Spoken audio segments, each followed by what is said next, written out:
My panel now to discuss Fox News political contributor Tammy Bruce. She's also Independent Women's Voice president. Fox News contributor Dory Mardark, a National Review contributing editor as well. Robin Byro, former Obama campaign regional field director, and Lester Munson, former Senate Foreign Relations Committee staff director. Tammy, let me start with you. Monumental news. President Trump promised it in the campaign. What's interesting is if you go back last year when he had a first chance to do this, most progressive in the mainstream media sort of saying, well, Trump blinked.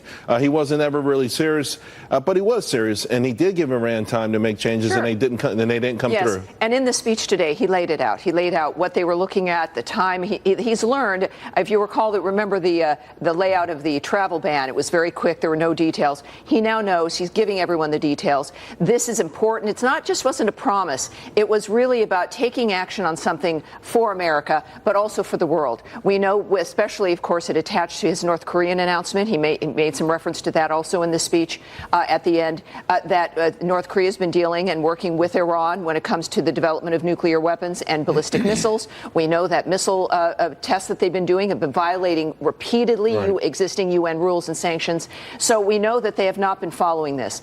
This is what not only, again, did he promise, but it's the right thing to do. They've determined it's the right thing to do, and I think America is going to be better off for it. Speaking of North Korea, DeRoy, some are saying, hey, how can you do this and then go into negotiations with North Korea if the overarching narrative is that America won't keep its word when they sign the deal, if potentially signing a deal with North Korea? I think what the message that Kim Jong-un should take is if he has a deal with the United States, it should be an actual deal. I went back and took a look at some of the details of this thing. It is comical.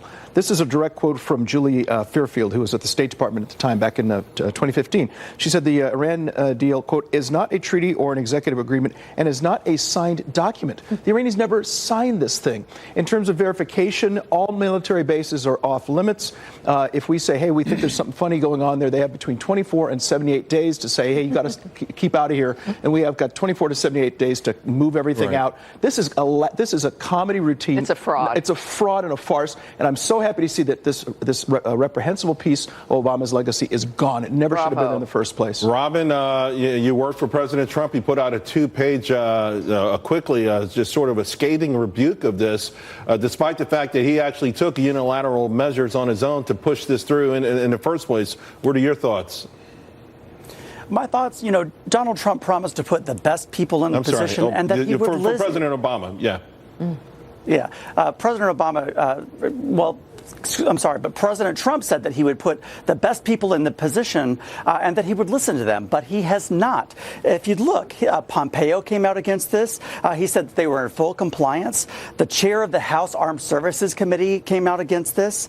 The International Atomic Energy Committee and General Mattis said that he read this thing 4 times and was astonished at how comprehensive this deal was. So I really do think that Donald Trump has a fundamental lack of understanding. I'm concerned. I think that this was done with reckless abandon, and President Obama was right to criticize this, Charles. By the way, let me just share with the audience what part of President Obama's statement, quote, that is why today's announcement is so misguided. Walking away from JCPOA turns our back on America's closest allies and an agreement that our country's leaders, leading diplomats, scientists, and intelligence professionals negotiated.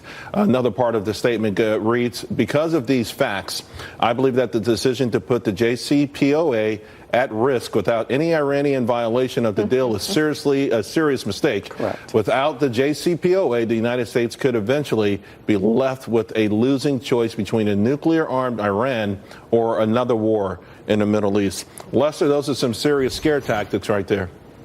Yeah, and I don't agree with that statement, Charles. I think what President Trump has shown, I think the best thing we can say is that he wants to disrupt things. And he saw that the way we were implementing the Iran deal, even though technically Iran had not violated it, the deal itself was so poorly done that we're better off getting rid of it and trying again. He needs to work with our European allies to reimpose sanctions and to get a better deal with the Iranians. This is an opportunity, but it's going to require a lot of work by the president and our new Secretary of State. Tammy, perhaps it's semantics, but certainly Iran violated the sort of spirit of the deal. Certainly, by their aggressive approach for ballistic, intercontinental ballistic missiles, the spread of terror in the region. Again, the way they've been able to take advantage of these circumstances, without a doubt, it's unquestionable that they violated the spirit of what this was supposed to be about. As DeRoy noted, there's really also no way to confirm what it is they are doing.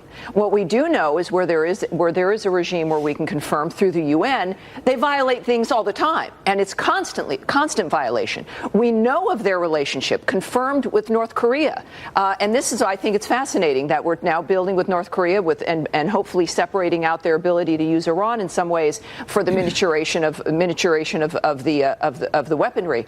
But the bottom line is that to say that they haven't violated, it's a regime where we can't confirm that. There's no real mechanism. But secondly, also the Iranians are now in economic peril. The reason our allies are concerned is because there are some major deals that have been going on. At the same time, he threatened in this statement to sanction anyone who helps them with their nuclear program. That then speaks directly to Russia and to China and to anyone in Europe who has been moving through using the business framework to assist with it within the nuclear framework. And by the way, we to talk about how biting this would be for the Iranian economy, because oil is priced in dollars. That's going to hamstring them even further. No matter what, if they do find outlets for this crude, it's going to be at vastly discounted prices, and they will have further problems in that country, DeRoy. There's already a lot of upheaval going on. This could actually tip the scales. There is upheaval. I think a lot of the pressure we had on them went away when Obama sent $150 billion in unfrozen assets. It would have been smart to say, look, if you guys behave, we'll send you $10 billion this year. If you behave next year, we'll send you another $10 billion. Send them a little bit at a time. Give it to them on an installment plan. What Obama did is give it all to them at once. They said thank you. Then they started testing missiles. They kidnapped a bunch of our sailors who were in the Straits of Hormuz, held them, violated the Geneva Convention by putting them on camera. These are monstrous humiliation. People. Yeah, totally humiliation. I think Obama knew this deal did not improve their behavior at all. All that money and everything went at first because I think Obama knew that they would violate, and this was going to ultimately be cut out. Sure. And he wanted to get as much to them as he could. By the way, the money technically was owed going back to, I think, the Carter administration. So there wasn't necessarily, Robin, a sense of urgency to give them all of that money. It felt like President Obama really bent over backwards, and Iran knew he wanted this deal done, and they took advantage, including thumbing their nose at our sovereignty and with those sailors. They humiliated our country over and over again.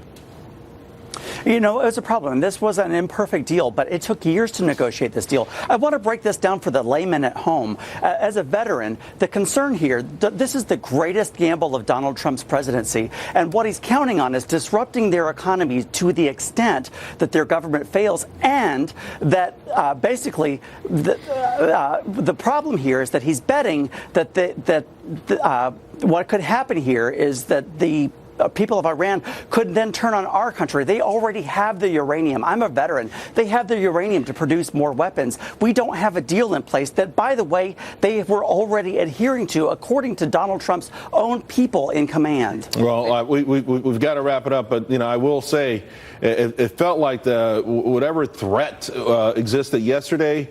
I don't know that there's any new threats, but I do believe that Iran knows that there's a new sheriff in town, and perhaps we can get a better deal ultimately out of this. And the Israeli information was key. Thank you all very much. It's primary season. It's upon us. Polls